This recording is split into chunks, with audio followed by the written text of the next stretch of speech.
চলো আজকে তোমাদের দেখাই অল্প সময়ের মধ্যে কিভাবে ফিশ ফ্রাই বানানো যায়। প্রথমে একটা বাটিতে বেসন নিলাম, তারপর বেকিং সোডা, তারপরে লবণ, তারপরে শুকনো লঙ্কার গুঁড়ো, পরিমাণ মতো হলুদ, 1 চামচ ময়দা, 1 চামচ চালের আটা, সবগুলো ভালো করে মিক্স করে নেব।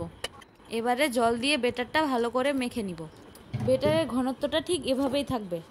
এবারে মাছগুলো ভাজার জন্য লবণ, হলুদ, পরিমাণ মতো শুকনো লঙ্কার গুঁড়ো দিয়ে ভালো করে মাখিয়ে নেব। এবার গরম কড়াইয়ে তেল দিয়ে তেলটা গরম হয়ে গেলে একের পর এক মাছ ছেড়ে ভেজে নিব।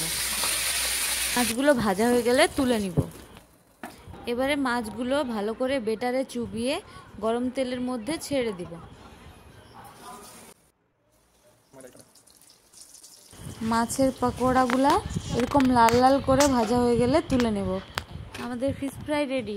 এটা ধনেপাতা ও কাঁচা লঙ্কার চাটনি দিয়ে খেতে খুবই অসাধারণ লাগবে। এরকম চটপটা ধনেপাতার চাটনির রেসিপি পাওয়ার জন্য কমেন্ট করুন। আপনারা একবার এইভাবে বানিয়ে দেখুন, সবাই খেতে খুবই পছন্দ করে।